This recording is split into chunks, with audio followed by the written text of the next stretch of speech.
Cuando de repente el viento comenzó a soplar, allí en esa madrugada vi una silueta en medio de la tempestad. Y yo no me di cuenta que aquel hombre sobre el mar era el mismo que hace un tiempo me ayudó a pescar. Fue Jesús que me llamaba a dejar el miedo atrás y a su lado sobre olas caminar.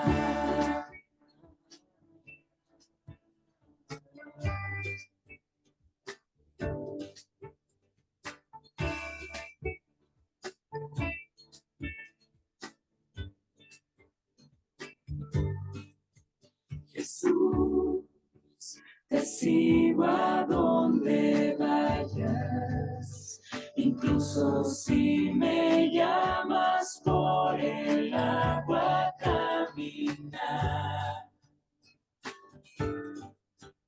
Jesús, caminaré sin miedo, pues sé que en la tormenta puedo aún en ti confiar. Cuando caigo en las olas y comienzo a naufragar, si a ti alzo mis manos, tú me vas a levantar. Y a pesar del fuerte viento puedes escuchar mi voz. Si a ti clamo, sálvame, Señor.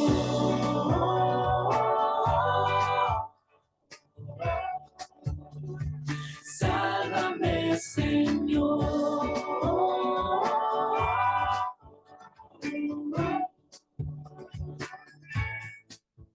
Escucha y salva, escucha y salva, escucha y sálvame, Señor. Escucha y salva, escucha y salva, escucha y sálvame, Señor. Cuando caigo en las olas y comienzo a naufragar, si a ti alzo mis manos, tú me vas a levantar. Y a pesar del fuerte viento puedes escuchar mi voz. Si a ti clamo, si a ti clamo, sálvame, Señor.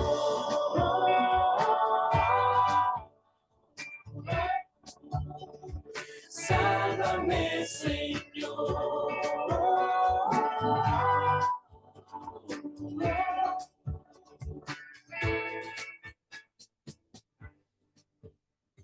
Sálvame, Señor.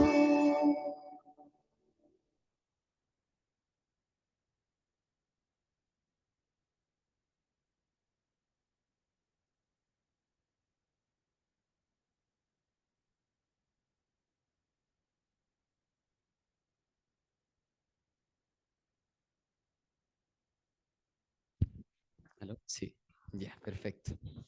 Eh, Adelante, Yojitan. Eh, bueno, primero que todo, agradecerle a todos ustedes por haber asistido a la segunda parte, bueno, el capítulo 2, ya de lo que ya llevamos avanzado, de lo que son el capítulo de Daniel. Muchas gracias, Johan, también por estar aquí acompañándonos. Y queremos partir, ya que estamos listos, quiero partir preguntándote si es que te recuerda algo de lo que pasamos la semana pasada. ¿Te tinca? Que le recordemos también a... Igual ya el hermano Pablo hizo un precalentamiento, así que ya se acuerdan de varias cosas, así que Bueno, feliz. démosle el contexto. Aló, aló, aló. Bueno, feliz sábado, hermanos. Sí, podríamos preguntarle a los hermanitos Ah, que estuvieron hermano la mío, semana pasada. hermano mío, disculpe. Primero que todo, hagamos una pequeña oración para Sí, comenzar de comenzamos buena orando. manera eso. Oremos. Enzo. Sí. Padre nuestro que estás en los cielos, santificado y glorificado sea tu santo nombre, Señor. Dios Santo, te quiero agradecer por darnos la oportunidad de estar aquí reunidos, aprendiendo un poquito más de lo que son los capítulos de Daniel, Señor, que son bastante interesantes, son bastante intrigantes y nos dejan harto para educarnos también, Señor. Nos alimenta el espíritu de profecía, que nosotros lo debemos tener latente, Señor, para que podamos escudriñar de buena manera lo que es la Biblia, podamos aprender también cada una de las cosas que se nos enseñan, se nos demuestran aquí en la Biblia. Y te quiero pedir, Dios Santo, que te quedes con nosotros para que podamos eh, recrear de buena manera esto, lo que estamos conversando, Señor. Espero, Señor, que nos acompañe en cada momento, en cada palabra que sea dicha, Señor, para que cada cosa que nosotros digamos sea para ti, Señor, y que sea en tu nombre, Dios Santo. Tú sabes que no hacemos nada por méritos propios, Dios, sino por tu Hijo que murió en la cruz por todos nosotros para darnos nuestra salvación. Amén.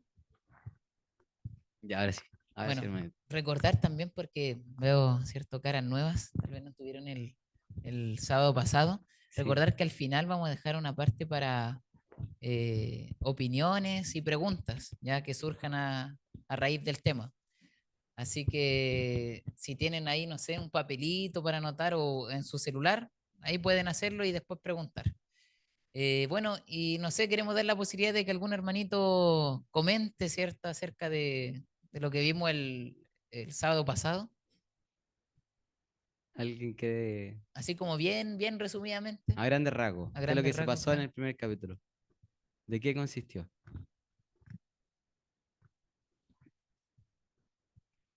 ¿Nadie se acuerda? Mano misa,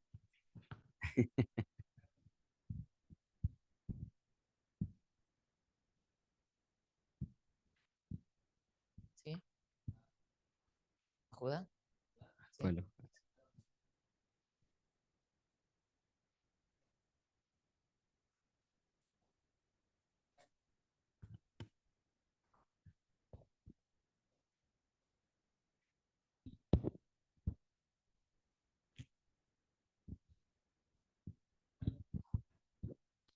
El templo de su Dios.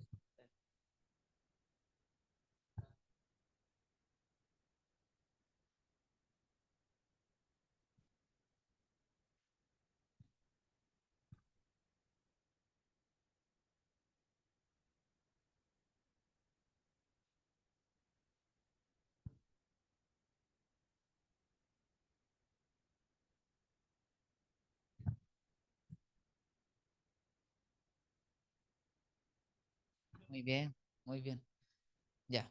Bueno, en resumidas cuentas eso, ¿cierto? Vimos la fidelidad de Daniel, a pesar de estar en este ambiente hostil, ¿cierto? Donde era una cultura pagana, tenían otros dioses, y vimos que Daniel se mantuvo fiel y Dios lo recompensó con sabiduría, entendimiento, y también pudo interpretar sueños, ¿cierto? Dios le dio ese don también, en especial a Daniel. Y ahora, Enzo, eh, démosle con el inicio, claro, de ya, todas maneras. capítulo 2 de Daniel. El capítulo 2 de Daniel. Ya. Bueno, lo invitamos a abrir su Biblia, hermanos, y bueno, Directamente al vamos, capítulo 2. claro, vamos a situarnos un poquito donde estamos, ¿ya? Claro. ¿Se acuerdan que la semana pasada nosotros vimos que habían capítulos en arameo y otros en hebreo? ¿Ya? ¿Se acuerdan a qué correspondía Daniel 2? ¿Arameo o hebreo? Hebreo. La estructura, ¿cómo era la Es el estructura? primer capítulo en arameo, ¿ya? El primer capítulo en arameo. Y el arameo era el idioma universal de ese entonces, ¿cierto? Uno de los idiomas oficiales del imperio babilónico. Y con respecto a qué parte correspondía, si era histórico o profético, era histórico, ¿cierto? Entonces tenemos que este capítulo que vamos a ver hoy está escrito principalmente en arameo, porque vamos a ver que hay como 3 versículos que están en hebreo, y está escrito en un, podríamos decir, en un lenguaje histórico, ¿ya? No profético. Siguiente. Y ahí tenemos, ¿cierto?, las líneas de tiempo, que lo vimos también la vez pasada. Claro. Y la siguiente. Bueno, ¿de qué trata Daniel 2? Esa era mi pregunta. Ya. ¿De qué trata Daniel 2? ¿Qué nos puede decir el contexto de, no sé si mencionarlo todavía, sobre los sueños que tuvo? El capítulo tiene, recordando lo que tuvimos la semana pasada de las estructuras, ¿tiene alguna estructura como el capítulo 1? Claro. Bueno, en un principio, como venía diciendo, Daniel 2 está escrito principalmente en arameo, pero el paso del hebreo al arameo sucede en el versículo 4. Ustedes lo pueden buscar en sus Biblias. En la mitad del versículo 4 se hace el cambio de hebreo a arameo y no termina de escribirse en arameo hasta el capítulo 7, que es donde finaliza la parte aramea finalmente. Y recordemos también, ¿cierto?, que cuando vimos la estructura, habían capítulos en paralelo. En este caso, el capítulo 2 y el capítulo 7 estaban en paralelo.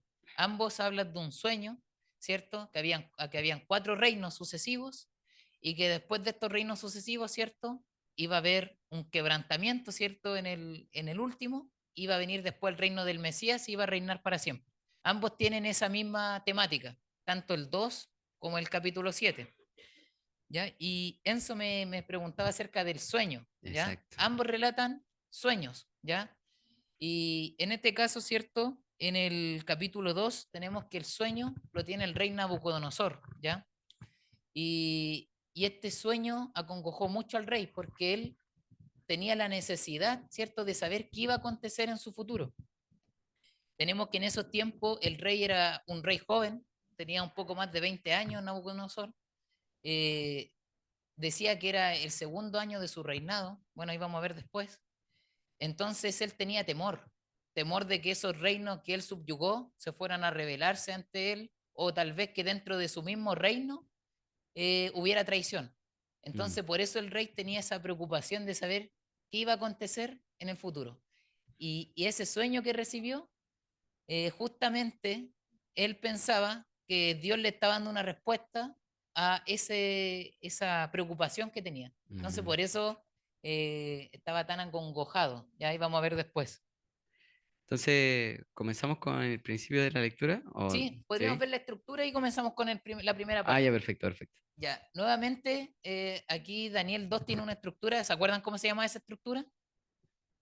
Quiasmo, ¿cierto? ¿Qué hace? Ya, ¿y cuál es lo que más quiere destacar al autor, ¿cierto? ¿Qué parte? Es el centro, ¿ya? Y como vemos ahí, el centro es la parte D, que dice el clímax. ¿Y qué dice? Dios revela y explica el sueño a Daniel. Ese es el clímax de este capítulo, ¿ya? Y podríamos decir que la pregunta de este capítulo es, ¿quién puede conocer el futuro? Esa es la pregunta que se hace este capítulo. ¿Quién puede conocer el futuro? Y en el centro se da la respuesta. Dios puede conocer el futuro. ¿Ya? Solo Dios, no hay otro, solo Dios. Y como vemos, de nuevo ocurren los paralelos, ¿cierto? El A, ¿cierto? En la primera parte es paralela con la última, las B son paralelas y las C son paralelas. Ambos, tanto el capítulo 1 como el capítulo 2, tienen esta estructura de quiasmo, ¿ya? Y todo el libro también forma un quiasmo entre los capítulos. Entonces vemos que es un libro con mucho... bastante complejo y se nota que lo escribió un sabio, claro, ¿cierto? exactamente. Ya, ahora sí, vamos con la primera Ahora parte que sí, es A. excelente. Vamos a la introducción. Dice, Nabucodonosor tiene un sueño preocupante. Vámonos a Daniel 2:1. Directamente de la Biblia, ¿qué dice? Mi Biblia dice así. Daniel 2, versículo 1 dice, en el segundo año del reinado de Nabucodonosor, tuvo Nabucodonosor sueños y se perturbó su espíritu y se le fue el sueño. Eh, ¿Qué tan relevante fue este año? Bueno, haciendo el contexto de esto, ¿qué tan relevante fue ese año para Nabucodonosor y Daniel? Bueno, ahí se menciona, ¿cierto?, que era el segundo año de Nabucodonosor, Exactamente. pero nosotros tenemos que en Babilonia había un año de ascensión al trono. Entonces, para nosotros, ¿cierto?, nuestra perspectiva era el tercer año de Nabucodonosor, porque era un año de ascensión y ahí comenzaba su reinado oficial. Y recordemos que ¿cuántos años Daniel estuvo estudiando en las ciencias babilónicas? 3 años. Entonces, probablemente, ¿qué estaba pasando con Daniel en ese entonces? Estaba terminando Eso es todo. su estudio, ¿cierto? Claro. Su estudio de esas ciencias que le estaban enseñando en Babilonia. Eh, ya que, como dice aquí mismo en el mismo texto que su espíritu al momento de tener el sueño se perturbó y se le quitó el sueño, se le fue el sueño. Ujú. Eh, ¿Por qué era tan importante el sueño para Nabucodonosor? Sí, esto es bien importante igual porque de acuerdo a la historia, ¿cierto? Y a los tiempos en que estaba Babilonia, los sueños eran mucho más importantes que para nosotros hoy. ¿Ya? En sus tiempos ellos pensaban que un sueño era la revelación de un Dios hacia ellos. Entonces, cuando ellos soñaban, es que Dios se estaba intentando comunicar con ellos. Y cuando olvidaban un sueño, para ellos era algo terrible, catastrófico. Mm. ¿Ya? Incluso se encontró, ¿cierto?, que en los tiempos de Nabucodonosor había un material, ¿cierto?, escrito, y que era un augurio. ¿Ya? Y ese augurio decía, yo se lo voy a leer textual, dice, si un hombre no puede recordar el sueño que él vio, significa que su Dios personal está enojado con él. Ya eso creían ellos, que si ellos no recordaban un sueño, era porque su Dios estaba enojado con él. ¿Y qué causaba ese enojo de parte de ese Dios? Significaba que ellos iban a tener mala suerte, ellos les iba a ir mal, incluso podía significar que ellos iban a morir en algún momento. Entonces era Mm. muy relevante el tema de los sueños. Ah, por eso entonces decía, destacó en la parte que dice que se le fue el sueño, por eso estaba preocupado. Sí. Ah, Igual ahí excelente. hay un punto, ¿cierto? Un detalle. Ahí dice se le fue el sueño, ¿cierto? ¿Qué entienden ustedes por se le fue el sueño? ¿Se desveló o se lo Exactamente. olvidó? ¿Se lo olvidó? Ya. Ahí la palabra sueño, ¿cierto? Que en hebreo es chená, significa el sueño de querer dormir. Y cuando dice se le fue el sueño, dice se le fueron las ganas de querer dormir. Se desveló, ¿ya? Claro, porque la palabra sueño de contenido de un sueño es jalón y aquí no se menciona esa palabra.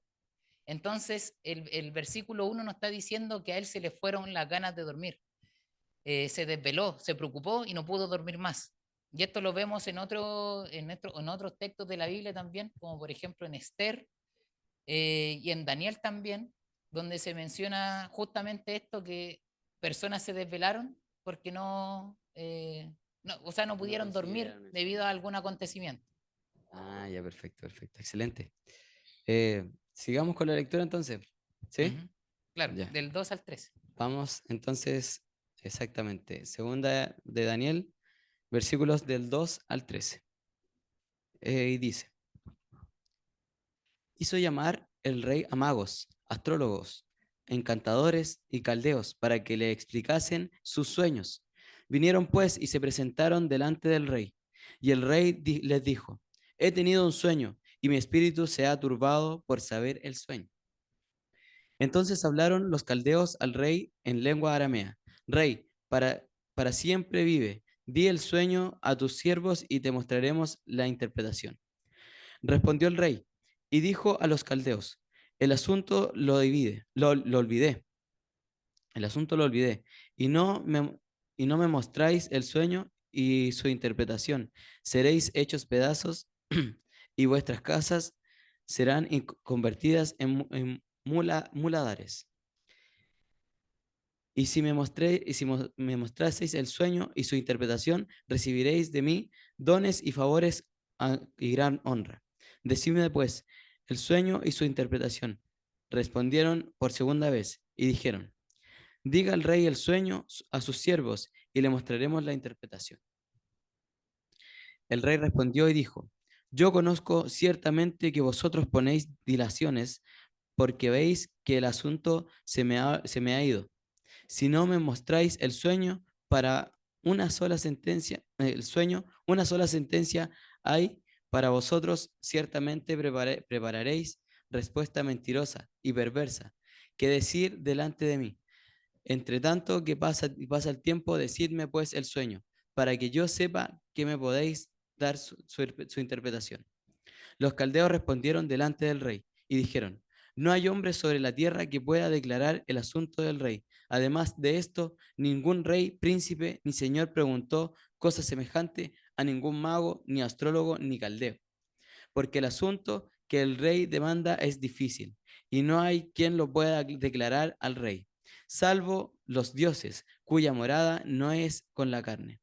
Por esto el rey con ira y con gran enojo mandó a que matasen a todos los sabios de Babilonia. Y se publicó el edicto de que los sabios fueran llevados a la muerte. Y buscaron a Daniel y a sus compañeros para matarlos. Hasta ahí. Exactamente. Justo venía una parte importante. Bueno,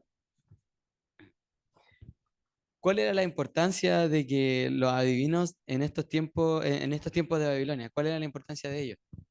Bueno, los adivinos, ahí se menciona, ¿cierto? Consejeros, magos, astrólogos, Caldeos. caldeos, ¿cierto? Todos ellos eran consejeros del rey, ¿ya? Todos eran consejeros del rey. Y supuestamente ellos, ¿cierto? Podían adivinar el futuro, ¿ya? Supuestamente.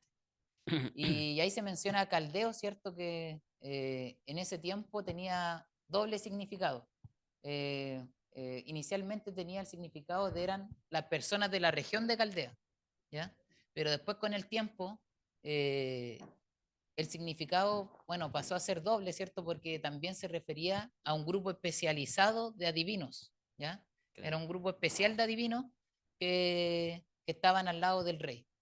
¿Y por qué se les llamó caldeos a este grupo? Básicamente porque ellos inventaron el horóscopo, ¿ya? Los caldeos inventaron el horóscopo. ¿Y cómo lo hicieron, cierto? Dividieron el cielo en 12 partes, ¿cierto?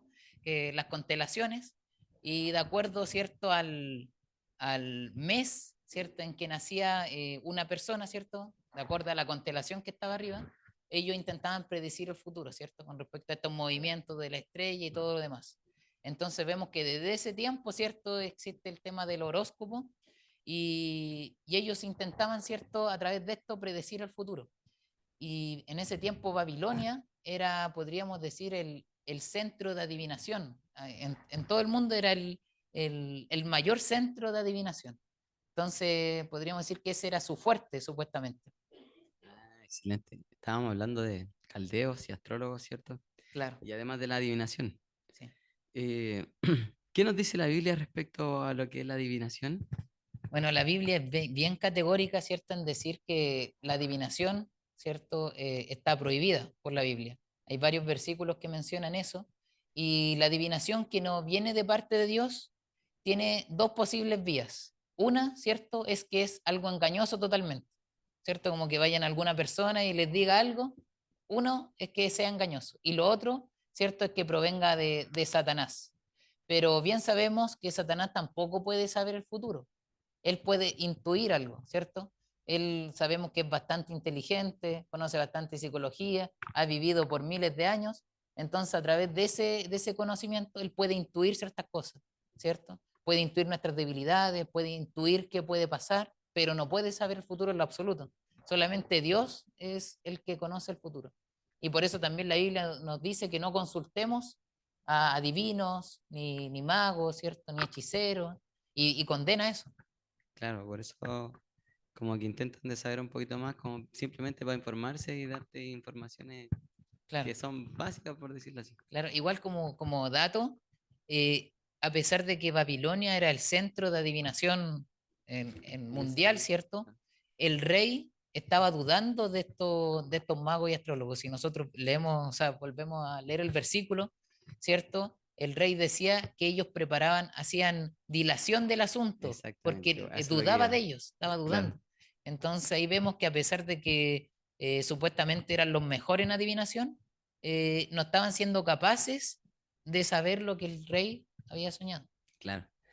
Bueno, volviendo aquí a los versículos entre el 5 y el 8, se hace una mención sobre una cosa que se marcó bien en el capítulo 2.1, ¿cierto? Que se menciona sobre que se les fue el sueño, ¿cierto? Sí. ¿Hay algún tipo de paralelismo frente a estas frases que tuvo aquí o con el versículo 1? Sí. Que nos Bueno, pueda así como... bueno, interesante esa pregunta porque a ciencia cierta no se sabe si al rey realmente se le olvidó lo que soñó o si simplemente no quiso decirlo. Claro, Ya están esas dos posibilidades. Y tanto en el versículo 5 como en el 8, ¿cierto? Hay dos palabras bueno, una palabra en realidad, que no se sabe a ciencia cierta su significado. Tradicionalmente se pensaba que era una palabra que venía, bueno, esta palabra era aramea, pero se pensaba que venía del origen hebreo y la asociaban como irse, ¿ya? Por eso dice, se me ha ido el sueño, según la traducción de la Reina Valera 95, por claro. ejemplo. Pero, por ejemplo, a través del tiempo se encontró que esta palabra que desconocían eh, probablemente venía del origen persa y que hablaba acerca de eh, que, bueno, el significado es tomado o decidido. Entonces, por eso si ustedes, por ejemplo, ven la nueva versión internacional, esa traducción, versículos 5 y 8, menciona que mi decisión ya está tomada. Eso dice el rey en esos versículos. Mm. Entonces, ¿qué concluimos con todo esto? Es que posiblemente, ¿cierto? Al rey tal vez no olvidó su sueño, ¿cierto? Porque en el Claro. versículo 1 dice que se desveló, no menciona que se le haya olvidado, Ujú. y básicamente no le mencionó a los sabios qué es lo que había soñado para ponerlos a prueba. Porque cualquiera puede, yo te puedo contar algo a ti, ¿cierto, Enzo? Y tú me puedes dar un significado de acuerdo a lo que tú Claro, por creas, supuesto. ¿cierto? Va a ser prácticamente lo que yo deduzco Claro, lo que tú deduces. de tu significado, claro. Claro, De tu pero sueño. el rey realmente quería saber si ellos tenían la capacidad de saber lo que él incluso pensaba en Claro, ese claro. momento. Y ahí vemos que fueron incapaces de saber eso. De poder dar una respuesta concreta. Claro. Excelente. Sigamos con la lectura entonces. ¿Te Ujú. parece? Sí. Vamos con la lectura de ahora del 14 al 16. Sí. Sigamos con la lectura, dice. Entonces Daniel habló. Sabía, recordemos que iban a buscar a Daniel, ¿cierto? Dice. Entonces Daniel habló sabia y prudentemente a Arioc, capitán de la guardia del rey, que había salido para matar a los sabios de Babilonia. Habló y dijo a Arioc, capitán del rey, ¿cuál es la causa de que este edicto que se publique de parte del rey tan apresuradamente? Entonces Arioc hizo saber a Daniel lo que había. Y Daniel entró y pidió al rey que le diese tiempo y que él le mostraría la interpretación al rey. Entonces dice, ¿cuál, en ese momento me imagino que estuvo bastante dificultoso para Daniel, y quería saber qué tan grande era la fe de Daniel para poder salir de ese problema. Sí, realmente la fe de Daniel era, era bastante grande, podríamos decirlo así. Él decía que aseguraba, ¿cierto?, que le iba a dar la interpretación al rey. Vamos a ver que todavía, ¿cierto?, no oraba ni nada, pero él ya tenía la seguridad de que su Dios, ¿cierto?, le iba a dar la interpretación. ¿Y por qué Daniel, ¿cierto?, podía tener tal seguridad? Principalmente por dos cosas. La primera, ¿cierto?, era porque Dios, o sea, Daniel conocía a su Dios, conocía al Dios que tenía, sabía que era un Dios omnisapiente, ¿cierto? Que podía conocer el futuro, ¿cierto? No se limitaba al tiempo, él podía intervenir incluso en el tiempo. Y segundo punto, era porque tenía la seguridad también de que era Dios quien le había dado ese sueño al rey, ¿ya? A la necesidad que tenía él, ¿ya? De saber el futuro. Entonces, por esos dos motivos, Daniel tenía la seguridad de que iba a recibir esa revelación de parte de Dios. Ah, excelente. Volviendo también con los babilónicos, ¿cómo era la impresión que tenían los babilónicos acerca de Dios en ese momento? Claro. Bueno, ¿qué pensaban los babilónicos acerca de Dios? Era básicamente que Jehová, ¿cierto? Era un Dios menor. que era un dios Ah. patrono de una pequeña localidad, que sería Judea, y que era un dios débil también, porque fue derrotado, o sea, Judá fue derrotada por Babilonia.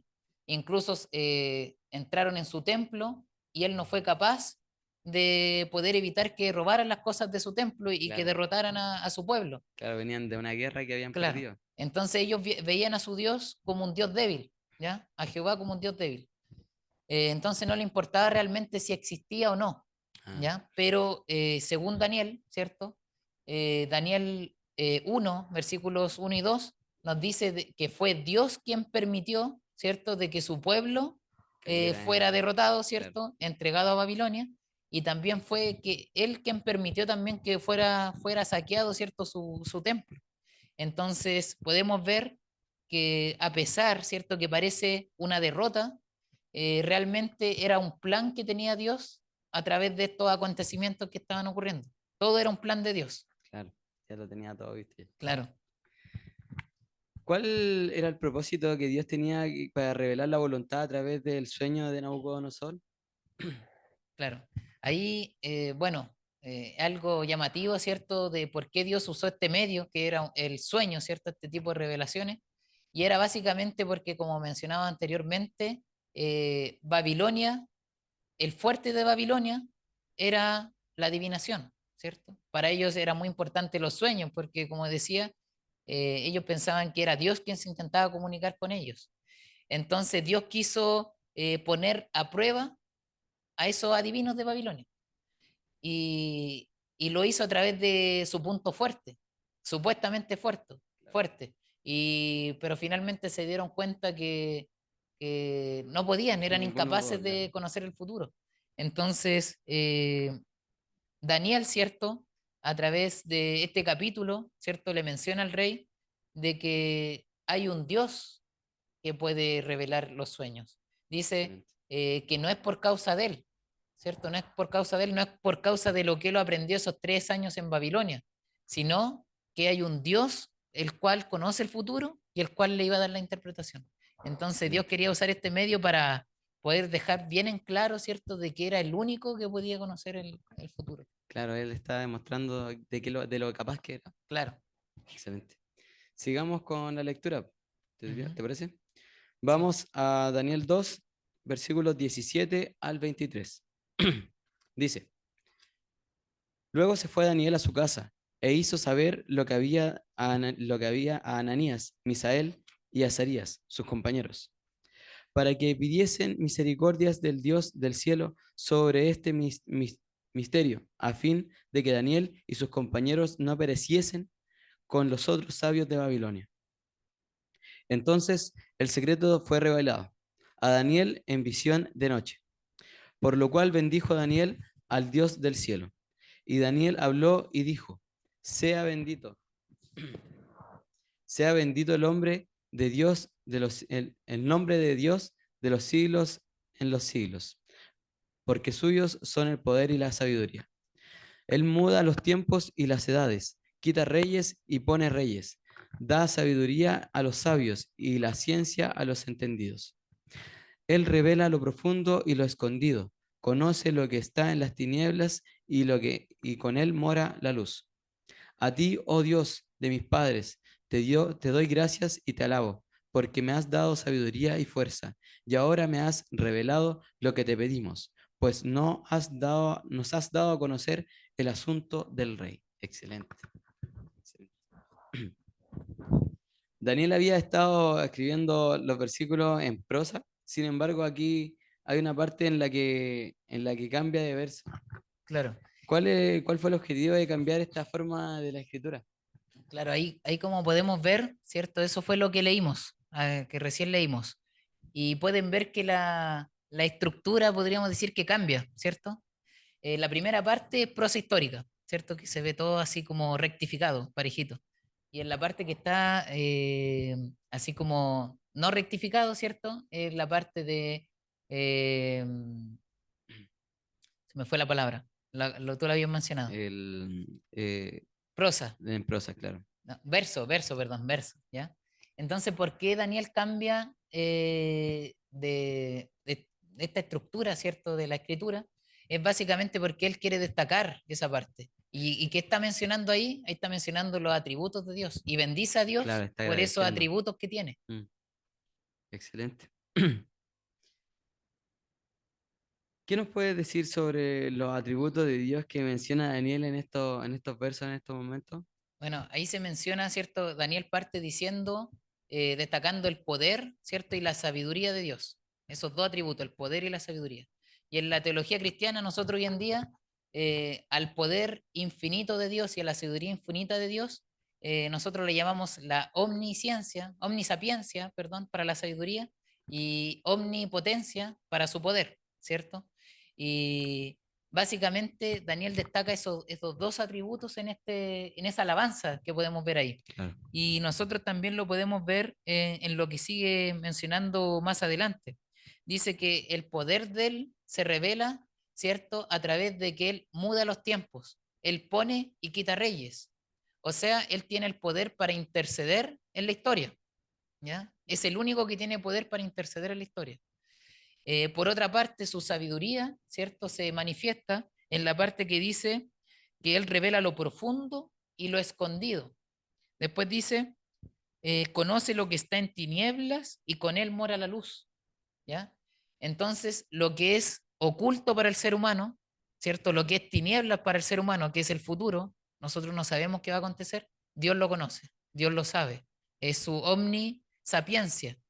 Y es interesante también que hay una palabra en hebreo que se mantiene hasta el día de hoy, que está de ese tiempo, que es la palabra futuro. Y ahí la palabra futuro literalmente significa espalda. ¿Ya? Eso significa futuro en hebreo, espalda. Y es básicamente porque en la espalda no tenemos ojos, ¿cierto? Nosotros solamente podemos ver nuestro pasado. El futuro lo desconocemos. Entonces, el único que tiene esos dos atributos es Dios, omnisapiente y omnipotente. No sé, un detalle, ¿cierto? Que es en el próximo capítulo, lo que se va a destacar es el poder de Dios, porque hay unos jóvenes, ¿cierto? En el horno de fuego, y la pregunta es, ¿quién los va a poder sacar de ahí? ¿Qué Dios los va a librar de ahí? Claro, ¿quién va a ser el que los va a salvar? Es Dios, el De- omnipotente. Y aquí la pregunta es, ¿quién puede saber el futuro? Ujú. Dios Dios santo. omnisapiente. Exacto. Bueno, aquí prácticamente se está dando un agradecimiento a Dios, es como Ujú. prácticamente una oración que está dando, La de ¿cierto? alabanza, claro. Una alabanza. Agradecer. ¿Cuál es la importancia de la oración, o por lo menos la oración que tuvo aquí Daniel con Dios? Bueno, aquí se destaca mucho, ¿cierto?, la importancia de la oración. Bien sabemos que Daniel por sí solo no tenía la capacidad de saber el futuro, Claro. ¿cierto? Ningún ser humano tiene la capacidad por sí solo. Daniel, ¿cierto?, recibió la revelación, dice, en sueños, en visiones de noche. Y, y dice que él previamente había pedido a sus amigos, ¿cierto?, que oraran por este asunto. Y dice que oraron, ¿cierto? Y Dios le respondió. Entonces podemos ver que además de que la oración nos ayuda, ¿cierto? En términos de que nos relaja, nos tranquiliza, ¿cierto? Incluso está comprobado, ¿cierto? Que orar libera endorfinas y eso nos hace sentir mejor. Pero cualquiera puede decir, yo medito, ¿cierto? Yo medito en mis problemas, pienso, ¿cierto? Y me tranquilizo, me genera un bienestar, pero es diferente a orar al Creador, ¿ya? Porque aquí, como lo vemos con Daniel, él oró, Dios lo escuchó y Dios respondió. Entonces Dios puede hacer cosas imposibles con la oración. Como lo mencionaban ahí los sabios, no hay nadie, ¿cierto?, que pueda hacer esto. Solamente los dioses, ¿cierto?, que no habitan con la carne, decían. Pero aquí vemos que la oración tiene el poder para revelar incluso cosas que parecen imposibles al humano o para hacer cosas imposibles al humano. Excelente. Así que es una herramienta muy poderosa que tenemos en nuestras manos, al alcance de todos. Poder de la oración. Sí. Sigamos con la lectura, ¿te parece? Amén. Dice, estamos en Daniel 2:24. Dice, después de esto, fue Daniel a Airoc, al cual el rey había puesto para matar a los sabios de Babilonia, y les dijo así: no mates a los sabios de Babilonia, llévame a la presencia del rey, y yo le mostraré la interpretación. Entonces Airoc llevó prontamente a Daniel ante el rey. y le dijo así: he hallado un varón de los deportados de Judá, el cual dará al rey la interpretación. Y aquí me surge una duda. Aquí se puede ver que un ejemplo de cómo Dios puede usar a los hijos, hijos para bendecir a otros, incluso a los no creyentes en Dios. Ujú. Dice que no mate a ninguno de los sabios de Babilonia. Claro. Primero quiere decirle las cosas al rey. Sí, o sea, Daniel no solamente, ¿cierto?, estaba intercediendo por su amigo y por él, sino también por todos los sabios de Babilonia, Claro. porque sabemos que todos estaban corriendo el peligro de ser asesinados, ¿cierto? Entonces podemos ver que por un hombre, ¿cierto? Bueno, en este caso 4 hombres, ¿cierto?, que intercedieron en oración, eh, pudieron salvar, ¿cierto?, a un montón de sabios paganos. Entonces vemos que a través de una persona, ¿cierto? Podemos bendecir al resto, incluso no siendo creyentes. Y otro punto ahí, podemos ver que Daniel no tuvo vanagloria, por así decirlo, ¿ya? Eso quiere decir que el don que él tenía, ¿cierto? La capacidad que él tenía, no lo usó para darse gloria a sí mismo, ¿ya? Y es lo que también tenemos que aplicar nosotros hoy. Tal vez nosotros tenemos algún don, algún talento, así como Daniel, pero no hay que usarlo para darnos gloria a nosotros mismos, sino la gloria es para Dios, así como Daniel siempre le dio la gloria a Dios. Y, y ahí, a diferencia, ¿cierto?, de Daniel, Arioc se atribuyó a haber encontrado a este hombre para solucionar el problema del rey. Entonces ahí podemos ver ese contraste. Claro. Sigamos con la lectura. Vamos ahora al 26 al 45. Dice: respondió el rey y dijo a Daniel, al cual llamaba Belsasar. Eh, ¿Sí? ¿Sí? Yo creo que ese texto es demasiado largo, que es la parte del sueño y su interpretación. Claro. Yo creo que La- podríamos tal vez re- comentarla, ¿cierto? ya, perfecto. En Porque, vez de leerla completa. sí, porque son bastantes versículos. Bueno, sí, perfecto. Sí, así que tarea para la casa, leer Daniel 2 del 26 al Del 26. 45. Bueno, pero aquí, como dice el Johan, se da la explicación a lo que soñó Nabucodonosor, Sí, ¿cierto? Y la explicación que le da Daniel. sí, Podríamos dar las preguntas. sí. Dice, ¿qué nos puedes decir de lo que soñó el rey? Bueno, aquí cuando Daniel dice, primero parte, ¿cierto? Diciéndole lo que él soñó, ¿ya? Que Claro. el rey quería eso, quería que le dijeran lo que él soñó y también la interpretación, 2 cosas. Entonces, partiendo por lo que el rey soñó con una estatua muy grande, ya gigante, gigante, majestuosa, ¿cierto? Imponente. Y esta estatua, ¿cierto? Extrañamente, estaba compuesta por diferentes materiales, ¿ya? Ahí podemos ver la estatua, ¿cierto? Una cabeza de oro, pecho y brazos de plata, vientre y muslos de bronce, piernas de hierro, pies de hierro con barro, mezclado con barro, ¿ya? Claro. Entonces, eso fue lo que soñó, básicamente.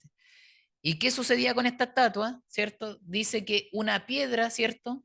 Que no fue cortada por mano, dice que vino y se estrelló contra los pies de la estatua y los desmenuzó, y así se desmenuzó toda la estatua, ¿ya? Eso fue lo que soñó, Se desarmó por completo la básicamente. estatua.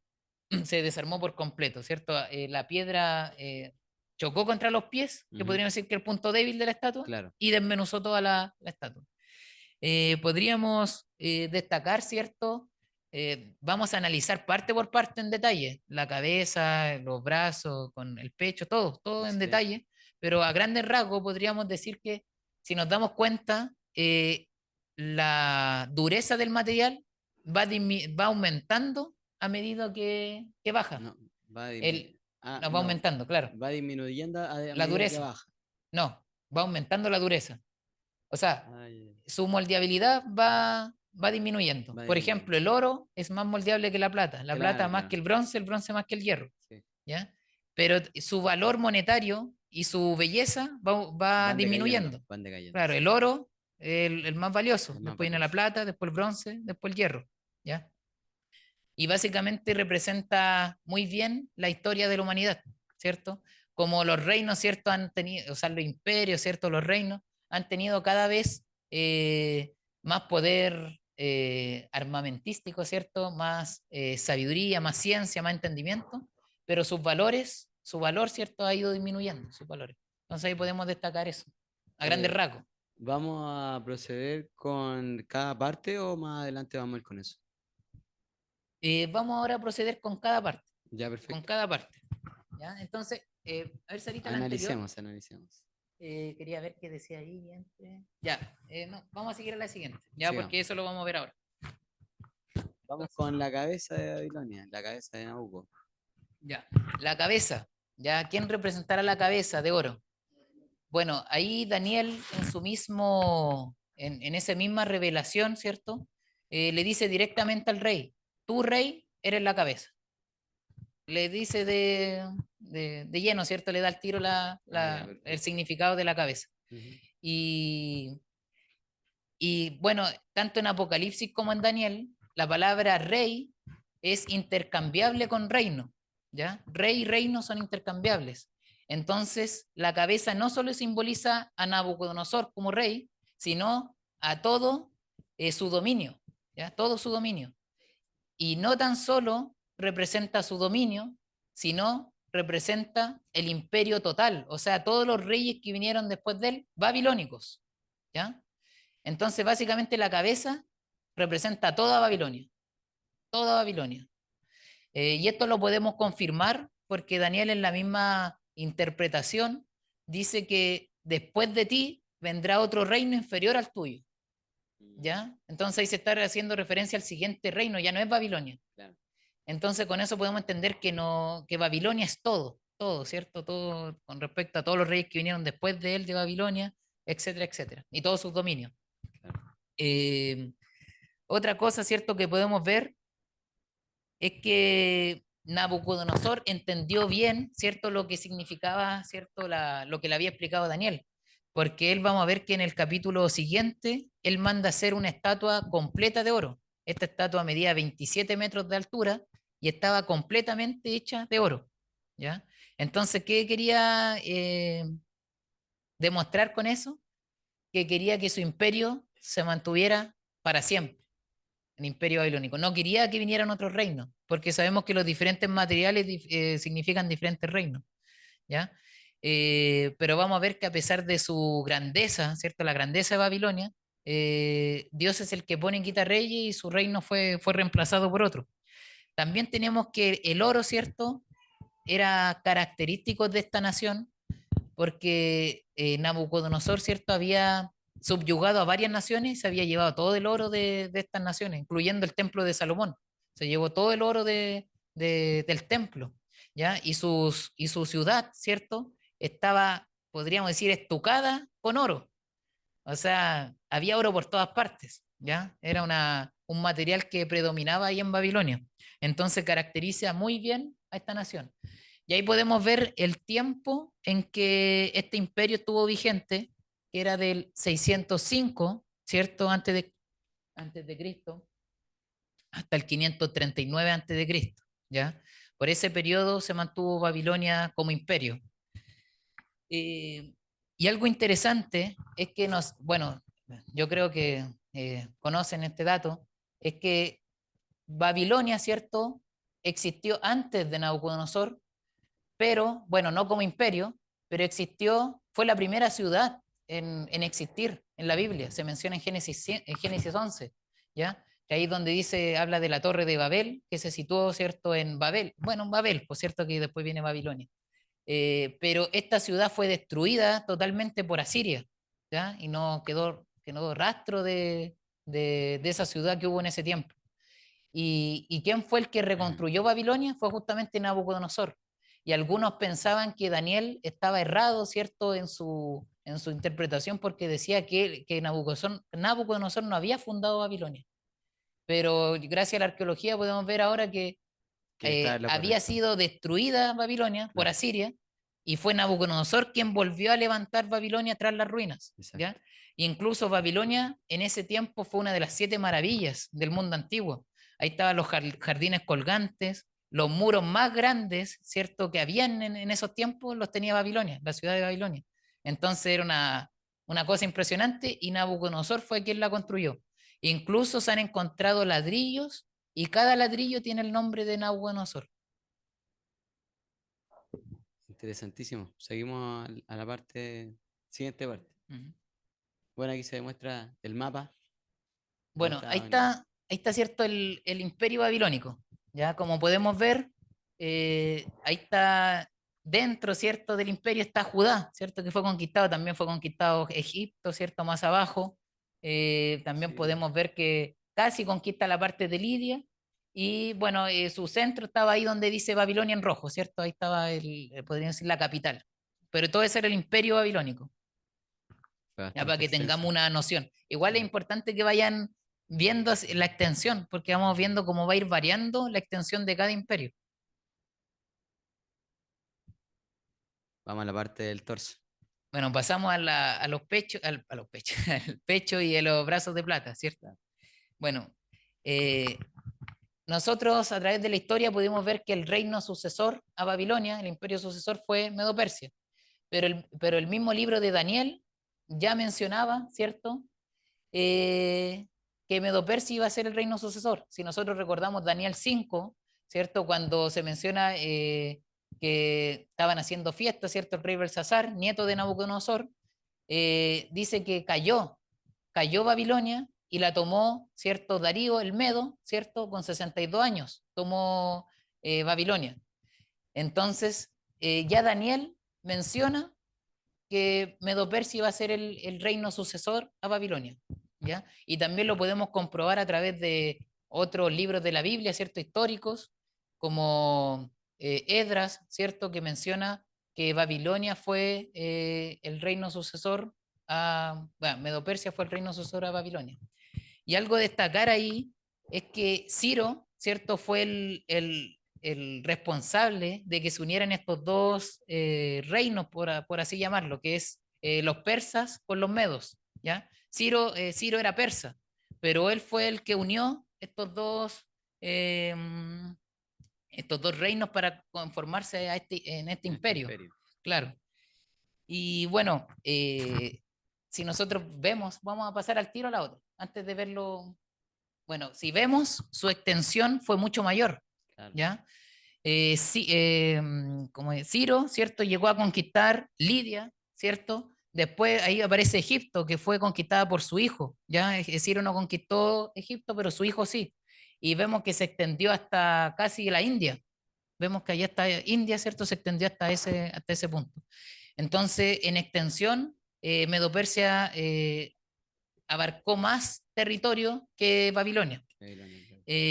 Otro dato, cierto, llamativo, es que decía que Ciro fue distinto a todos los otros reyes que hubieron, y era porque Ciro era, podríamos decirlo así, más permisible. Él perdonaba, por ejemplo, a sus enemigos, él permitía las religiones de las personas que tenía subyugadas, incluso entregaba recursos para que ellos pudieran construir templos para sus dioses. Y eso pasó, por ejemplo, en la reconstrucción del templo de Jerusalén.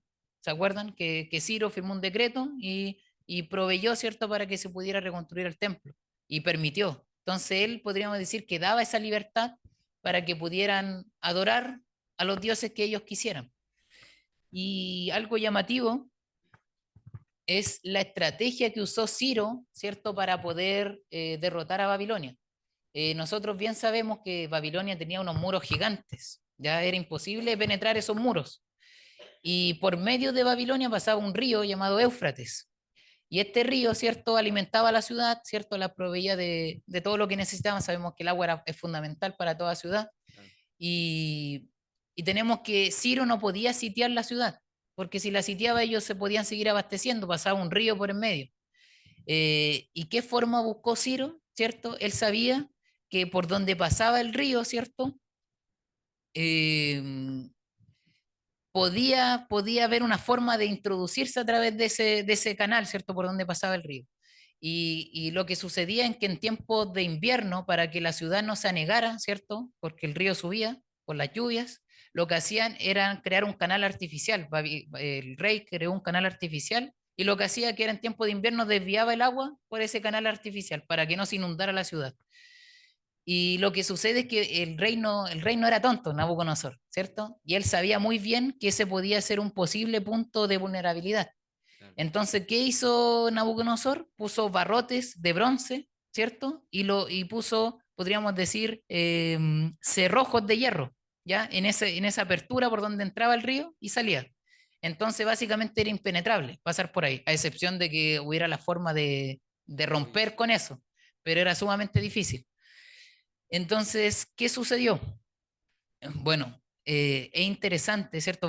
Me gustaría que leyéramos unos versículos que están en Isaías, que ya desde antes se menciona la forma en que iban a entrar a Babilonia. Esto ya estaba profetizado, la forma en cómo iban a ingresar y cómo iban a ser derrotados. Y también 150 años de su nacimiento, ya se estaba mencionando a Ciro como libertador de Israel, con nombre y todo, antes que naciera, 150 años antes que naciera. Y también se menciona en Isaías la forma en cómo iban a entrar a Babilonia. Imagínense todo el detalle que daban las profecías, la forma en cómo iban a entrar. Vamos a leer Isaías 44. 44. Ya, Isaías 44 del 24 en adelante. Bueno, yo voy a leer por parte. Si quieren lo leo yo, pero ahí está el texto para que ustedes después lo puedan buscar. Pero yo voy a leer extractos, ya solamente extractos. Dice, yo Jehová que lo hago todo, que despliego yo los cielos, que extiendo la tierra por mí mismo, que deshago las señales de los adivinos y enloquezco a los agoreros, que hago volver atrás a los sabios y desvanezco su sabiduría. ¿De qué está hablando aquí? Está hablando de los sabios de Babilonia. Claro. Y aquí está mencionando de que él trastornaría a esos sabios. ¿Y eso dónde lo podemos ver? Daniel 5. En Daniel 5, ¿cierto? Los sabios de ese tiempo no pudieron interpretar lo que escribía esa mano, ¿ya? Que básicamente mencionaba la caída de Babilonia. Decía, el reino es entregado a los medos y a los persas. Y ahí fue que el rey Belsasar murió y el reino fue entregado.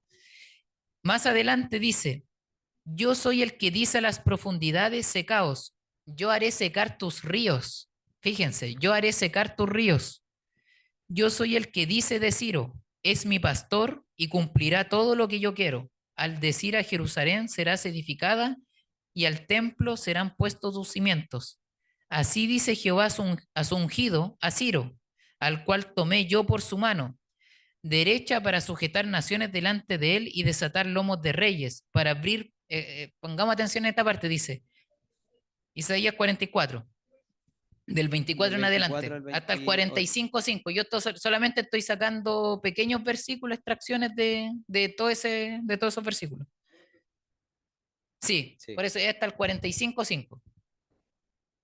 Dice, fíjense en la parte que dice,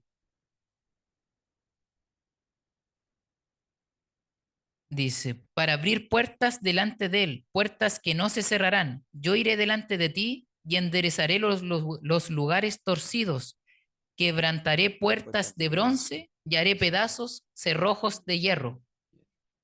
Se dan cuenta que incluso dice el material en el que estaban construidos. Habíamos dicho que los barrotes eran de bronce y los cerrojos eran de hierro. Y aquí Isaías lo estaba profetizando mucho. cientos de años antes que aconteciera. Los historiadores, ¿cierto? Realmente no saben cómo fue que Ciro que pudieron ingresar Ciro, ¿cierto? Y los soldados de él no saben, ¿cierto? No tienen explicación. Algunos piensan que fueron algunos traidores dentro de Babilonia, ¿cierto? Que le abrieron esos cerrojos y pudieron pasar.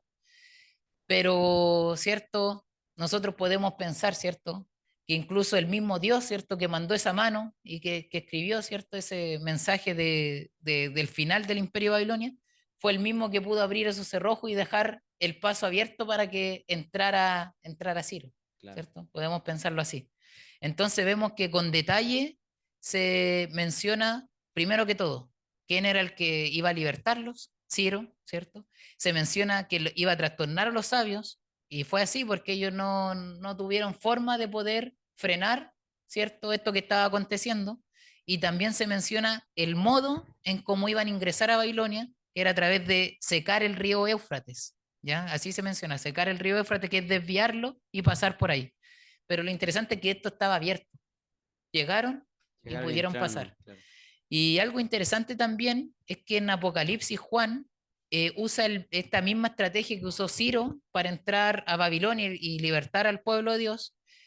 Usa esta misma estrategia, ¿cierto?, para indicar cómo va a ser liberado el pueblo de Dios en el final de los tiempos, ¿ya?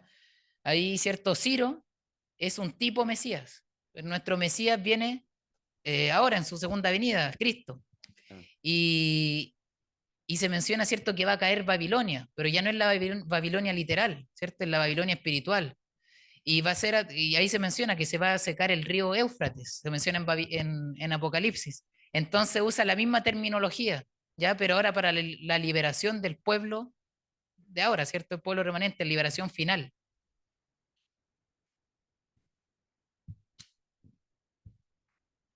Y eso podríamos decir. Ah, y otro detalle que se me escapaba. Ahí mencionaba, ¿cierto, Daniel, que el imperio que iba a venir después de Babilonia iba a ser inferior, ¿cierto?, a él. Y nosotros podemos pensar por qué fue inferior, ¿cierto? Si Medo-Persia conquistó más territorio, ¿cierto? Tenía muchas más personas, ¿cierto? Muchos más soldados.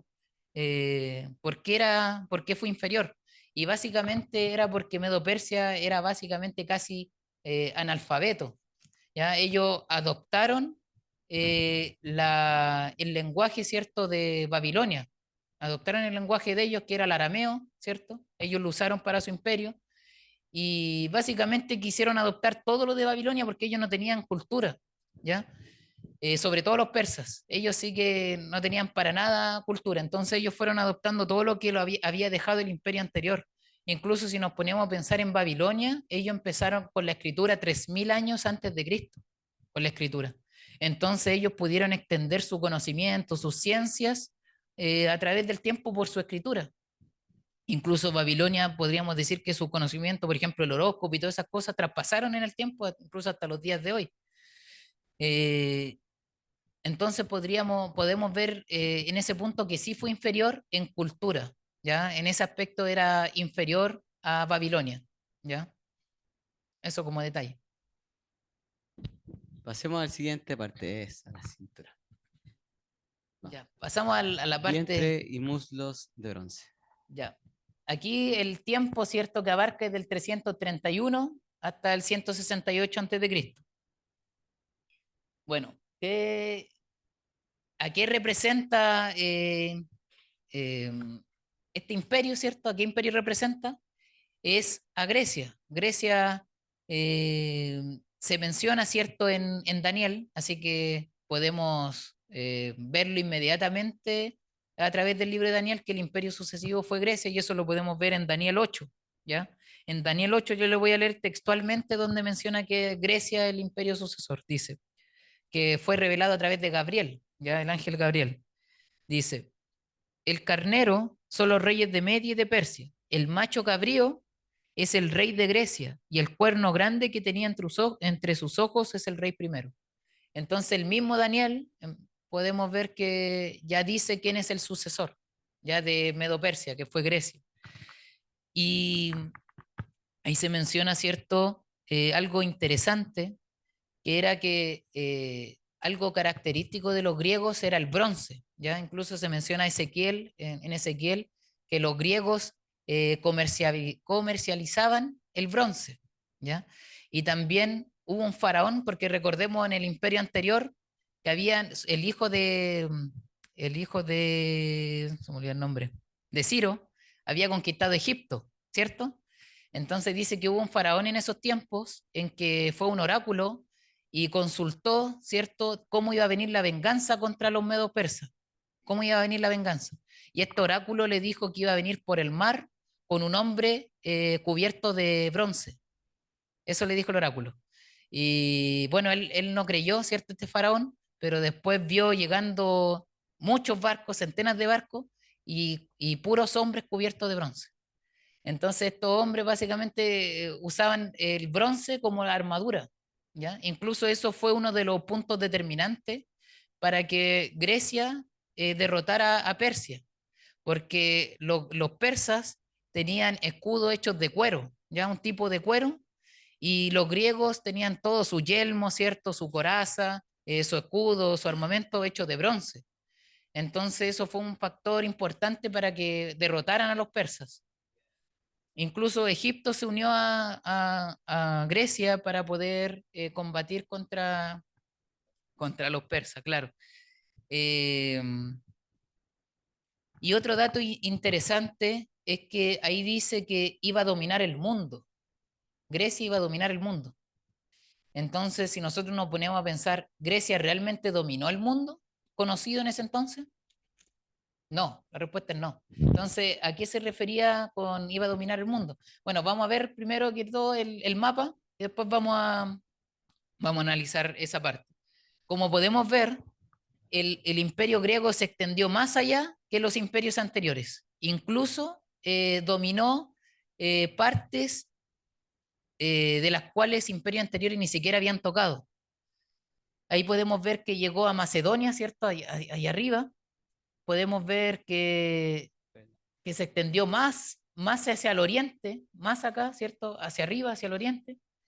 Y, y fue rápidamente que fue conquistado todo esto. Fue Alejandro Magno, ¿ya? Alejandro Magno fue el rey, ¿cierto? Que conquistó esto muy rápidamente y era un hombre muy inteligente, muy estratega.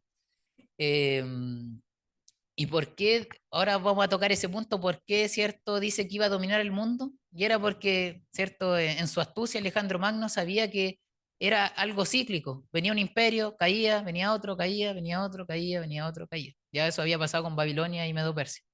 Entonces, ¿qué quería hacer Alejandro Magno, cierto? Ideó una estrategia que se llamó helenización, no sé si la han escuchado, helenización, que básicamente helenización significa, bueno, la palabra significa hablar griego.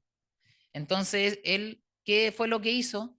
Fue culturizar a todas las naciones subyugadas y les transmitió su cultura, ¿ya? Toda su cultura, el idioma de ellos, y esto incluso se extendió más allá. Incluso si nosotros vemos el Nuevo Testamento, está escrito en griego, se formó el idioma universal. También todos los tipos de creencias, ¿cierto? La filosofía, las matemáticas, todos esos aspectos vienen del imperio griego. Incluso nosotros, como latinoamericanos, eh, tenemos influencia de los griegos, incluso no siendo descubierto en tiempo de Alejandro Magno. Entonces vemos que realmente la estrategia de Alejandro funcionó, que el helenización, ¿cierto? De transmitir su cultura y que permaneciera en el tiempo, que permanece hasta los días de hoy. Incluso todas las ciencias, ¿cierto? Que nosotros podemos ver en las universidades, botánica, zoología, toda esa ciencia tienen origen básicamente griego. La filosofía también, griego. Entonces vemos que a través del tiempo, ¿cierto? La estrategia de Alejandro, ¿cierto? Se pudo llevar a cabo. Y básicamente, ¿cómo fue que ellos pudieron derrotar a los persas? Bueno, los persas eran mucho más numerosos que los griegos, pero básicamente fue por, bueno, el punto haber mencionado anteriormente, ¿cierto? Las armaduras que usaban, etcétera, etcétera, y también por su eficacia en estrategia, Claro. también por ¿cómo se llama? Por su nivel físico. Recordemos, los griegos también tenían las Olimpiadas, ¿cierto? Y todos esos temas, entonces tenían un mejor nivel físico, tenían mejor armamento, mejor estrategia. Entonces eso lo llevó a poder ganarle a los persas. Y bueno, no le ganaron en una sola batalla, fueron varias batallas, ¿cierto? Que fueron ganándole hasta que finalmente derrotaron a los persas. Excelente. Sigamos con la siguiente imagen.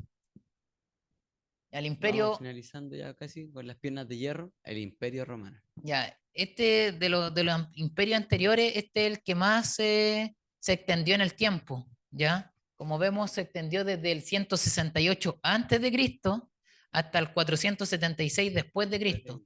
En este caso el imperio romano occidental, porque recordemos que el imperio romano se dividió en dos, occidental y oriental, ¿ya? Y el oriental duró hasta como el 1500 después de Cristo, pero refiriéndose al occidental, duró hasta el 476 después de Cristo, ¿ya? Y vamos a pasar al tiro a la siguiente. Como podemos ver que el imperio romano se extendió mucho más allá, ¿ya? Y vemos que conquistó regiones de África, también lo que ya había conquistado, ¿cierto? El imperio griego y se extendió mucho más hacia el occidente, ¿cierto? Hacia el occidente. Entonces fue, podríamos decirlo así, arrasador este imperio. También se mencionaba que era como el hierro, ¿cierto? Decía que iba a romper y a desmenuzar todo. Y eso fue característico del imperio griego en realidad. Entre los historiadores llegan todos a la misma conclusión de que los imperios más crueles que hubieron en la historia fueron el imperio romano y el imperio asirio, ¿ya? Ambos imperios fueron, podríamos decir, de los más crueles que hubieron. Incluso así como dato, decían que cuando los enemigos, ¿cierto?, se veían que los romanos lo iban a derrotar, ellos preferían, muchos de ellos se suicidaron antes de sufrir Consecuencias de los las romanos. crueles consecuencias, ¿cierto?, que iban a venir por parte de ellos. Incluso vemos que ellos usaban la crueldad, la violencia como modo de diversión. Tenemos, ¿cierto?, cuando tenían el Coliseo romano, usaban las fieras, ¿cierto?, para poder divertirse, ¿cierto? Era una entretención para ellos, los gladiadores, y los métodos de ejecución también para las personas no romanas también eran de los más crueles, como era la crucifixión, a otros los quemaban vivos como método de muerte, y a los soldados, a las personas romanas, el método de muerte era la decapitación. Entonces, vemos que era un imperio cruel, ¿cierto? Arrasaba con todo, desmenuzaba todo como el hierro, y también es característico el hierro en este imperio debido a que ellos también tenían su armamento de este metal, ¿ya? Hierro. Claro, ya estaban prácticamente ocupando todo para el Claro, armamento algo más más dura, firme, más sí, fuerte, claro, que pudiera ayudarlo a ganar las a batallas. ganar, ¿cierto? Las batallas que tenían. Seguimos avanzando. Bueno, Vamos finalizando ya con los pies de hierro y barro, que sería la división de Roma. ya. Ya pasamos los pies y dedos, ¿cierto? Pies y dedos, que es la última parte de esta estatua, ¿cierto? Y en esta parte, ¿cierto? Se menciona que es un reino dividido, ¿ya? Un reino dividido. Ya nunca más se va a levantar un imperio mundial, ¿cierto? Unificado, nunca más, ya según la profecía. El imperio romano fue el último, ¿ya? Después de ese imperio, nunca más se iba a levantar uno, un quinto imperio. Así que nosotros estamos en esos tiempos, el de los pies, ¿cierto? El reino dividido.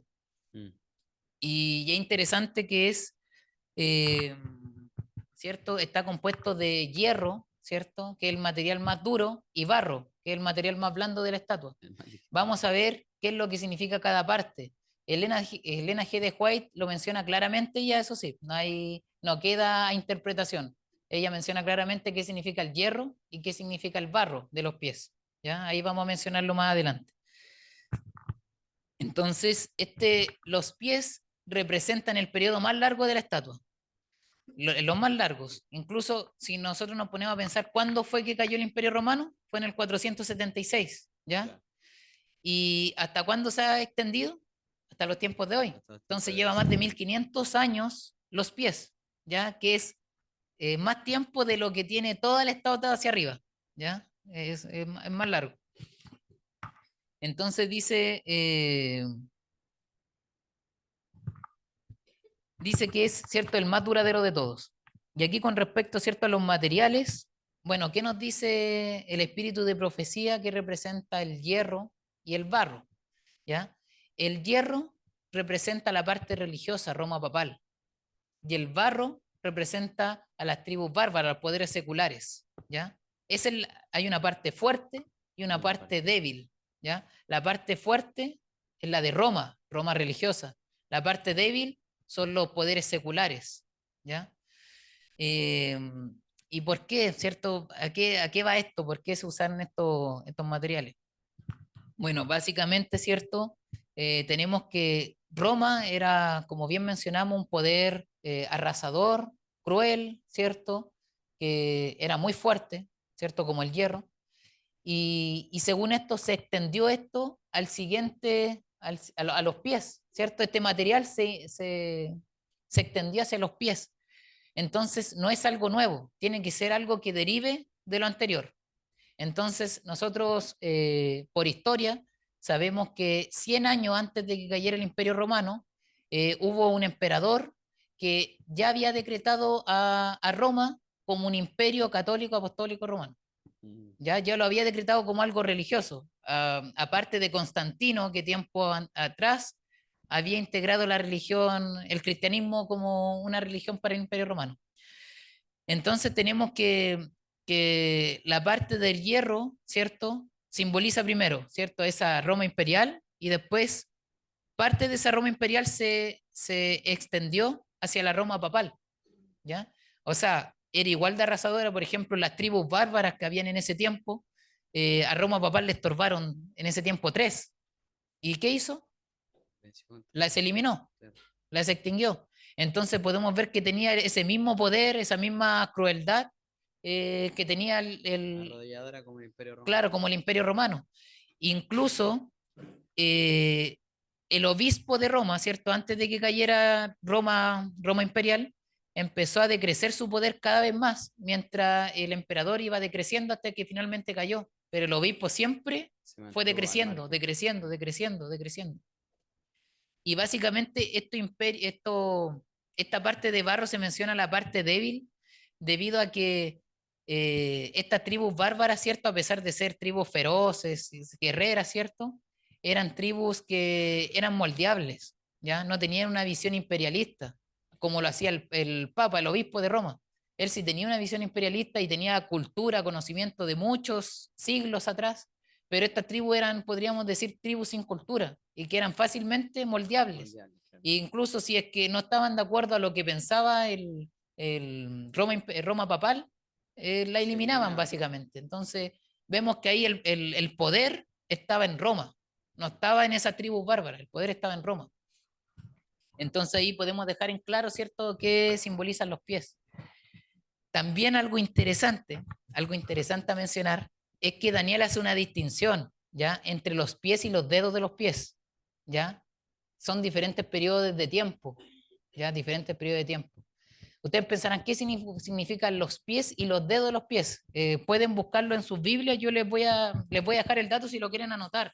El versículo 41 y versículo 42. Ahí hace la distinción entre los pies y los pies y los dedos de los pies y los dedos. Daniel, capítulo 2, versículos del 41 41 al y 42, sí. Perfecto. Bueno, tenemos que hay cosas en común y cosas diferentes entre estas partes del pie, ¿ya? Claro. Hay cosas en común y cosas diferentes. ¿Qué es lo común? Lo común tenemos que será un reino dividido, ¿ya? Ambos van a ser reinos divididos. Otra cosa que tiene en común es que habrá algo de fuerza, como el hierro, pero también habrá una parte débil que es el barro, ¿ya? Esas cosas están en común entre los dedos y el pie, en general. Entonces podríamos decir, todo ese periodo histórico tienen esas cosas en común. Pero después hace una distinción en los dedos de los pies. Y los dedos no se enfocan en el número 10, no, como lo hace después. Aquí se enfoca solamente en la parte de los dedos como tal. ¿Y qué dice de los dedos? Vamos a leer el versículo 42. Okay. Vamos a leer el versículo 42. Dice: y por ser los dedos de los pies en parte de hierro y en parte de barro cocido, el reino será en parte fuerte y en parte frágil. ¿Ya? ¿El siguiente? Dice 43.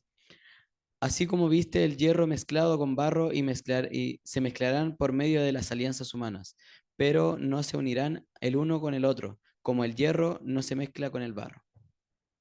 ¿Ya? ¿El siguiente? Dice 44. Y en los días de estos reyes, el Dios del cielo levantará un reino que no será jamás destruido, ni será el reino dejado a otro pueblo. Desmenuzará y consumirá a todos estos reinos, pero él permanecerá para siempre. Ya. Entonces ahí se mencionan varias cosas interesantes a analizar, que se refiere específicamente a los dedos. Ya no se está hablando del pie como tal, sino a los dedos. Claro. Y ahí se menciona que se mezclarán, ¿cierto?, por medio de alianzas humanas. La palabra alianza ahí significa simiente. Se intentarán mezclar por medio de simientes humanas. Si nosotros retornamos al Génesis, cuando se le menciona a la mujer que de su simiente iban a ser el Mesías, ¿cierto? era la promesa, ¿cierto? De ese Mesías venidero que iba a traer la paz, ¿cierto? Y después iba a venir su reino. ¿Ya? Pero aquí dice simiente humana, no hace referencia al Mesías, está haciendo referencia al anticristo, básicamente, alguien que quiere usurpar el puesto del Mesías, ¿ya? Y que intentará en los tiempos de los dedos unificar, ¿ya? Unificar a todas estas naciones, unificarlas, pero dice que no podrán, así como el hierro no se mezcla con el barro, él no va a poder unirlos, ¿ya? En este caso podríamos decir Roma papal, no va a poder unirlos, y eso se menciona igual en Apocalipsis 13, que se mencionan estos poderes, ¿cierto? Tanto la primera como la segunda bestia, Roma papal, Estados Unidos, ¿ya? Pero no se va a poder unir, ya la Biblia ya lo dijo, no se van a poder unir estos reinos divididos. También otra cosa, ¿cierto? Que menciona, eh, dice que en los tiempos de estos reyes vendrá el Mesías. En los tiempos de los dedos vendrá el Mesías. ¿Y nosotros en qué tiempo estamos viviendo? En los tiempos de los dedos. ¿Ya? Nosotros estamos ya en la última parte de la historia de la humanidad. ¿Cómo lo sabemos? Básicamente porque la parte de los pies como tal era la parte de los 1260 años, cuando ya finaliza cuando se le da la herida de muerte a Roma papal, que fue en 1798, ya cuando cae el Papa Pío VI, ¿cierto? Ese fue el golpe de muerte y ahí acaba la parte de los pies, pero dice que la parte de los dedos es cuando Roma papal comienza a volver a tener ese mismo poder que tuvo en ese tiempo anterior. Y eso Daniel lo nombra como el tiempo del fin. Y eso ocurre después de 1798. Entonces, nosotros ya estamos en ese tiempo del fin, que más adelante vamos a ver en exactitud cuándo comienza. Ya estamos en ese tiempo del fin, y estamos en el periodo en que la herida, ¿cierto?, de muerte está sanando. Roma papal está volviendo a recuperar su poder que ya tenía antes. Entonces, básicamente, nosotros estamos en el periodo de los dedos, del final de los tiempos. Excelente. Hemos finalizado ya con el cuerpo completo. Te tinca si volvemos a... Bueno, ahí está mostrando el mapa ya que está finalizando, ¿cierto? Sí. Y volvemos a lo que es la roca. Ya, bueno, por último, ya hermano, estamos finalizando. Vamos a ir a la roca. ¿Quién es la roca? Bueno, la roca, ¿cierto? Detalles que menciona son interesantes porque se menciona, no fue cortada con mano humana, ¿cierto? La imagen sí fue hecha por mano humana, la roca no. Eso quiere decir que este reino no es de este mundo, no es un reino humano, ¿ya? Eh, y se menciona que este reino, ¿cierto?, iba a dar por finalizado a todos los demás reinos, ¿cierto? Iba a destruir a todos los demás. Y ese es el reino de Cristo, ¿ya? El reino de Cristo, su segunda venida, ahí va a venir ese reino de la roca. Y tenemos que roca, tanto en el Antiguo como en el Nuevo Testamento, hace alusión a Dios, ¿ya? Entonces, es un reino que no tiene ningún tipo de influencia humana, el que viene a derrotar estos reinos terrenales, y ese es el reino de Cristo, que está pronto a venir, ya es lo que esperamos. Nos están mostrando una galaxia aquí. Ya, ahora vamos a pasar al tema de astronomía. No, bro. Ya. ¿Qué viene ahora? Creo que la Seguimos parte con... final terminamos, ¿no? Claro. Conclusión. Ya, hermanos. Vamos a concluir ya. Ya ha pasado harto tiempo, Nos pero pasamos un poquito de la hora, de hecho. sí. ¿Qué podemos concluir de esto? Es que el único, ¿cierto?, que tiene el poder, ¿cierto?, sobre la historia, y el único que sabe, ¿cierto?, todo, ¿cierto?, es omnisapiente, es Dios, ¿ya? Él está al control de todas las cosas, incluso de nuestra vida. Él sabe lo que pensamos, lo que sentimos, ¿cierto?, lo que añoramos, y Él también tiene el poder de poder transformar nuestra vida, si se lo permitimos. Y otro punto, ¿cierto?, que podemos concluir a través de este capítulo es que si nosotros miramos desde hoy hacia el pasado, podemos ver que toda la profecía se cumplió en exactitud. Entonces, ¿por qué vamos a dudar de lo que resta de profecía que va a cumplirse? Claro, entonces tenemos esa certeza. Si ya se cumplió anteriormente, en un futuro también se va a cumplir. Así que, En hermano, cada uno de los imperios es como se va a cumplir ahora lo que Claro. estamos finalizando. claro, Ya, querido hermano, Amén. estamos finalizando ya con esta pequeña lección del día de hoy. Así que ponemos una cancioncita. Excelente. Nos ponemos de pie, por favor, cuando aparezca la canción.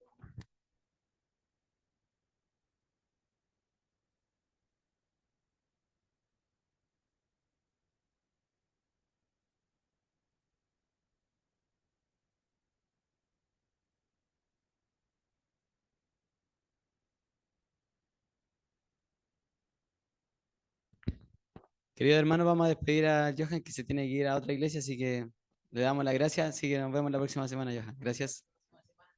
Seguimos con las preguntas y todo.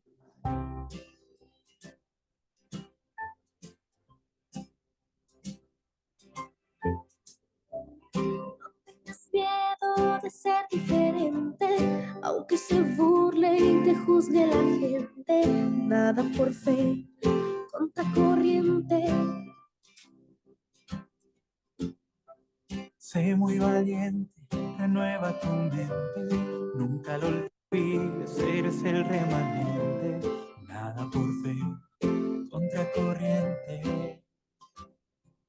No te conformes con este siglo, busca la verdad en el mejor camino, el que trazó tu mejor amigo, el Señor Jesús.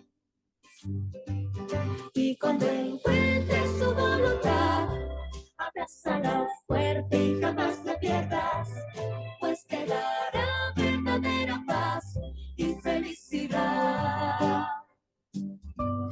Ya no te esfuerces por encajar, donde hallarás gran dolor y muerte. Decide hoy en Jesús brillar. Nadando contra corriente,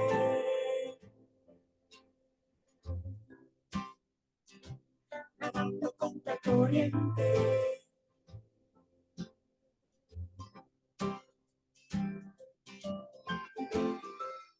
No será fácil cambiar objetivos, dejar tus pasiones, ideas, motivos, pero tranquilo, Dios va contigo.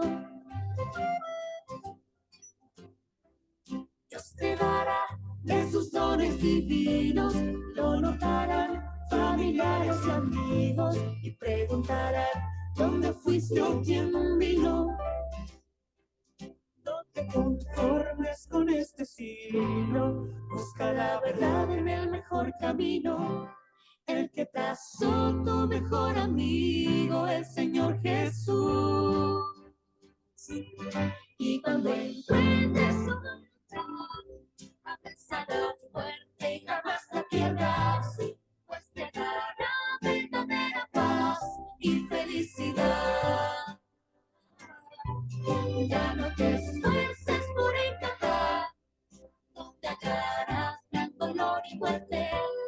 Decide hoy en Jesús brillar.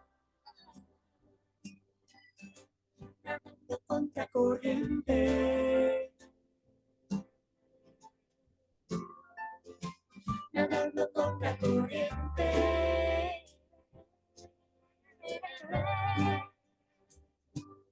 Y cuando encuentres su voluntad, abrázala fuerte y jamás la pierdas, pues te dará verdadera paz y felicidad. Ya no te esfuerces por encajar, donde hallarás gran dolor y muerte. Decide hoy en Jesús brillar. nadando contra corriente.